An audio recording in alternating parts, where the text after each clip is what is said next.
లోవకొత్తూరు అంటే కొంతమంది అధికారులు కూడా ఈ యొక్క అంటే ఇక్కడ ఉన్న రాజకీయ ప్రలోభాలను బట్టి ఇబ్బందులు పడేవారు. అటువంటిది మీరు ఈవోగా బాధ్యత తీసుకున్న మరుక్షణం నుంచి కూడా ఇంత పెద్ద మొత్తంలో అమౌంట్ని సేకరించి ఈ యొక్క రూపకల్పన చేయడానికి అసలు ఏ విధంగా ప్లాన్ చేశారు? అసలు ఏదైనా అమ్మవారి కృప ఉండాలి, మనం కృషి ఉండాలి. లోవకొత్తూరులో ఇబ్బందులు అంటే వాళ్ళకి మన పరిస్థితి అర్థం చేసుకున్నా చెప్తే ఇక్కడ నేను వచ్చే టైంకి జాతర అంతా కూడా గ్రామస్తులందరూ వాళ్ళకి నచ్చిన ప్రోగ్రాంలు అవి పెట్టుకోవడం, వాళ్ళు చెప్పినట్టు చేయడం జరిగింది. తర్వాత గ్రామస్తులందరినీ పిలిచి మీటింగ్ చేసిన తర్వాత మొదటి సంవత్సరం మా అనుభవంతో మేము చేసిన ఏర్పాట్లకి వాళ్ళు చాలా సంతృప్తి చెంది ప్రతి సంవత్సరం కూడా ఈ ప్రోగ్రాం ఏదైనా పెట్టాలన్నా కూడా దేవస్థానానికే నిర్ణయం వదిలేయడం జరుగుతుంది. అంత సహకారం వాళ్ళ దగ్గర నుంచి వస్తుంది. అలాగే రాజకీయ నాయకులు గతంలో కానీ ఇప్పుడు కానీ పూర్తి సహకారాలు అందించి ఆలయ అభివృద్ధికి వారి యొక్క తోడ్పాటును అందిస్తున్నారు.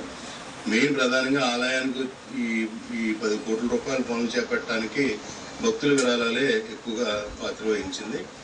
మేము ఎవరి దగ్గరికి వెళ్ళి 1 లక్ష, 5 లక్షలు, 10 లక్షలు మేము అడగలేదు. ఈ ఫ్లోరింగ్ అంతా దాదాపు 80 లక్షల రూపాయలు ఖర్చు. ఈ ఫ్లోరింగ్ అంతా కూడా రాయి అంతా దాతల సహకారంతో మాకు పంపిస్తే మేము సిమెంటు లేబర్ ఉపయోగించి ఇట్లు ఫిక్స్ చేయడం జరిగింది.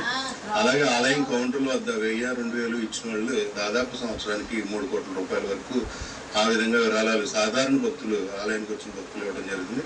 అదే భారీ విరాళంగా ఊరి విరాళం కింద భావించి సంవత్సరానికి అంత అమౌంట్ వస్తుంది కాబట్టి ఆ నిధులతోటే మేము ఈ కార్యక్రమాలన్నీ చేపట్టడం జరిగింది.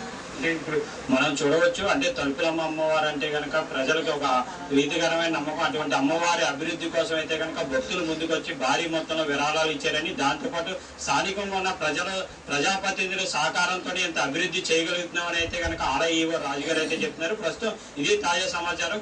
బండితో సూర్య, మహాన్యూస్, కాకినాడ.